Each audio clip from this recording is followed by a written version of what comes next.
এই পর্বে বাণিজ্যিকভাবে আনারস চাষ শুরু করতে যাচ্ছি। যে আগে আমরা পরীক্ষামূলক করব। তো এই পরীক্ষামূলক যখন করব, এটার থেকে যদি আমরা ভালো কোনো রেজাল্ট পাই, তাহলে সেই চারাটাই আমরা বাংলাদেশের সর্বত্র পৌঁছে দেওয়ার চেষ্টা করব। আসসালামু আলাইকুম ওয়া রাহমাতুল্লাহি ওয়া বারাকাতুহু। বিসমিল্লাহ নার্সারির পক্ষ থেকে আন্তরিক শুভেচ্ছা অভিনন্দন। তো আমরা নতুন যে একটা প্রজেক্ট শুরু করেছি, যে আমাদের এই জমিটাতে যেই প্রসেসিং চলতেছে, সেটা হচ্ছে আমরা যে বেদানা লাগাবো সেটারই প্রসেসিং চলতেছে। জৈব সার এবং এর উপরে মাটি দিয়ে আজকে মিক্সারের কাজ চলতেছে।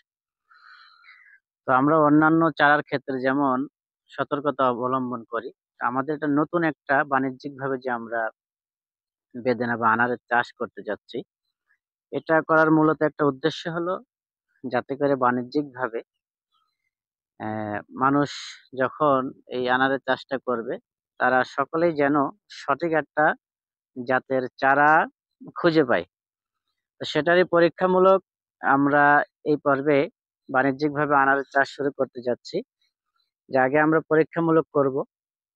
তো এই পরীক্ষামূলক যখন করব, এটার থেকে যদি আমরা ভালো কোনো রেজাল্ট পাই, তাহলে সেই চারাটাই আমরা বাংলাদেশের সর্বত্র পৌঁছে দেওয়ার চেষ্টা করব। এটা এই জন্যই করব যাতে করে কোনো মানুষ বা কৃষক ভাই কোনোভাবেই যেন প্রতারণা বা ক্ষতির সম্মুখীন না হয়। তো আমরা যদি চাইতাম অন্যান্য জায়গা থেকে গাছের ছান কালেক্ট করে সেটা দিয়ে চারা তৈরি করে আমরা কৃষক ভাইদের হাতে তুলে দিতে পারতাম, কিন্তু সেটা থেকে কতটুকু ভালো রেজাল্ট আসবে, কতটুকু ভালো রেজাল্ট সেটা থেকে পাওয়া যাবে, সেটার কোনো গ্যারান্টি আমাদের কাছে থাকবে না। যার কারণে আমরা নিজেরা আগে প্রাথমিকভাবে বাণিজ্যিকভাবে শুরু করতেছি। এই প্রসেসিংটা চলতেছে, আপনারা দেখতে পাচ্ছেন। তো এটা থেকে যদি ভালো রেজাল্ট আসে, তো অবশ্যই আমি উপকৃত হলে আমি মনে করি আরো 10 জন কৃষক উপকৃত হবে। আর কৃষক যদি উপকৃত হয়, আমাদের দেশও ওই কৃষকদের দ্বারা উন্নতি লাভ করবে। এই জন্য আমাদের বিসমিল্লাহ নার্সারি থেকে যে সমস্ত চারাগুলা, পেয়ারার চারা, মালটা, কমলা, দার্জিলিং চারাগুলা দিয়ে থাকি, তো আমরা অনেক সময় চারার গ্যারান্টিও দিয়ে থাকি।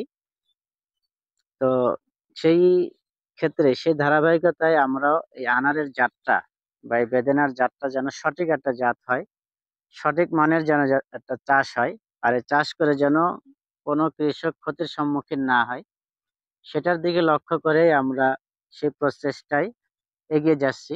এই জন্য আপনারা সকলে আমাদের জন্য সহায় হবেন, যাতে করে আমরা সফল হতে পারি। আমরা সফল হলে ইনশাল্লাহ আরো 10 জন কৃষক ইনশাল্লাহ আমাদের মাধ্যমে সফল হতে পারবে।